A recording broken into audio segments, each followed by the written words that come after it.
झूठे सुख को सुख कहे, ये मान रहा मन मोदी। ये सकल चबीना काल का, कुछ मुख में कुछ गोदी।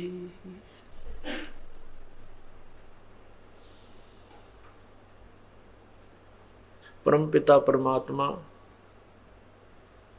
बंदी छोड़ सारी सृष्टि के रचनहार कुल मालिक कबीर देव, कबीर परमेश्वर, कबीर साहब, हम काल जाल में फंसी हुई अपनी आत्माओं को अपने निज घर की खबर, जानकारी, उस सतलोक का ज्ञान स्वयं ही बताने के लिए आते हैं।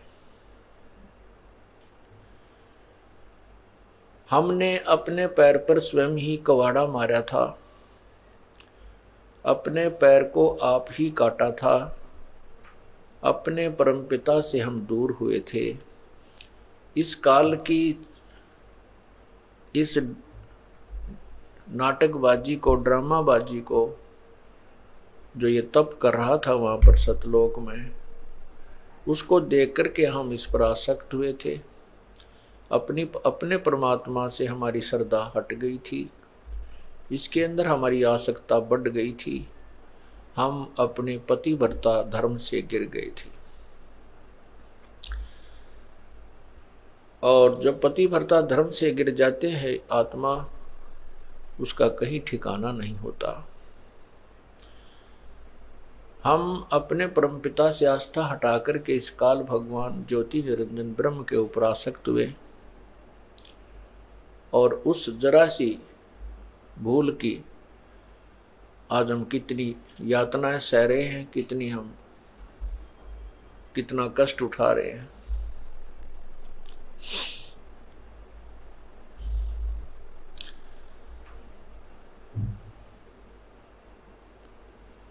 राजा राम की कार उलंगी गई, सीता लंक मजारे।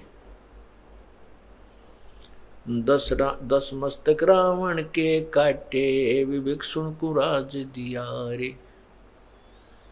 परमात्मा बंदी छोड़ कबीर परमेश्वर हमें याद दिलाते हैं कि जैसे यहाँ की जो कथाएं आपने सुन रखी है, क्योंकि हमारा धर्म, पवित्र धर्म में जन्म हुआ, बचपन से ही हम जो कथाओं की, जिन भगवानों की महिमा हम सुनने लगे थे, वो हमारे हृदय में समाई हुई हैं। उन्हीं के उदाहरण से हमें समझाने की चेष्टा करते हैं परमात्मा कि जैसे सीता जी ने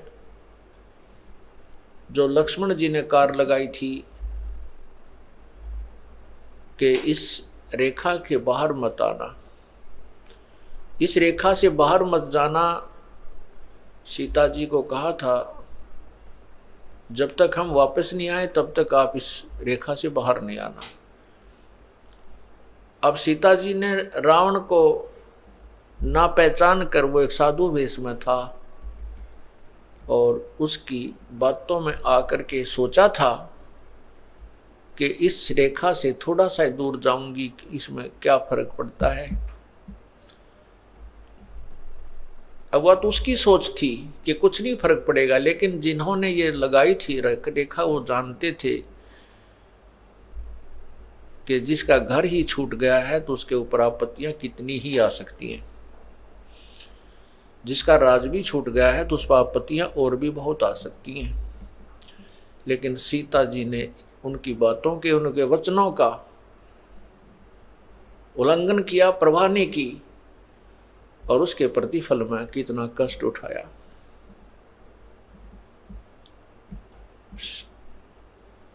इसी प्रकार हमने अपनी नालायकी से इस काल को अपना हाथ पकड़ा दिया, ये हमें घसीट कर यहाँ ले आया इस गंदे लोक में। यहाँ अपने को कितनी पीड़ा दी जा रही है, हम आदी हो गए इन दुखों को सहन करने के। फिर हम एक दूसरे को देखते हैं, ये भी दुखी है, ये भी दुखी है, ये भी सुखी, इतना ही दुख है। इस तरह हम एक दूसरे के दुख को देख करके हम अपने दुख को कम मान करके सुख महसूस कर लेते हैं। एक व्यक्ति के दो पुत्र थे, दोनों ही मृत्यु को प्राप्त हुए। एक के दो पुत्र थे, उसका एक ही मृत्यु को प्राप्त हुआ। तो जो जिसके दो में से एक मृत्यु हुई थी, वो व्यक्ति वहां गया जिसके एक ही पुत्र था, उसी की मृत्यु हो गई थी। तो वो भी बहुत दुखी था, और जिसके दो में से एक पुत्र की मृत्यु हुई थी वो भी बहुत दुख महसूस कर रहा था। वहां जाकर जब उसको पता चला कि इसका एक ही पुत्र था इकलौता, वो भी मृत्यु को प्राप्त हुआ, तब उसने राहत की सांस ली, है भगवान शुक्र है मेरा एक तो जीवित है। तो इस करके उसने अपने उस महादुख को उस तुलनात्मक तरीके से अपने आप मान लिया, अपने आप सेटिंग कर ली अपने मन की कि इससे तो मैं सुखी हूं। हम इस प्रकार यहां इस घोर कष्ट को सहन करते हुए भी अपने इन दुखों को यही मान लेते हैं कि इससे तो मैं सुखी हूं, और उस जो दूसरा जीवित है उसका क्या भरोसा है, ये कितने दिन रहेगा। यहां बुद्धि कभी नहीं जाती, और फिर हम गलतियों पर गलती करने लग जाते हैं, परमात्मा को नहीं पहचानते। ये सारी कथाएं सुना करके आपको परमात्मा की तरफ डाइवर्ट किया जाता है, आपके मन की दिशा परमात्मा की तरफ लगाई जाती है, जो कि हमने जो दूसरी दिशा में लगा रखी है। इसलिए ये कथाएं सुनाई जाती हैं, सत्संग सुनाए जाते हैं। इस काल ने हमारे को कितनी पीड़ा दे रखी है।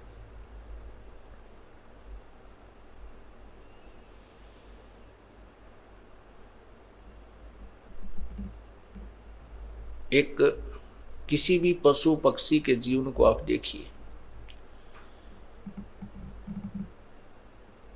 सर्दी का मौसम, दिसंबर जनवरी का महीना, और कुत्ते तथा कुतिया की योनि प्राप्त हो, शरीर प्राप्त है, गली में बाहर बैठा हुआ है,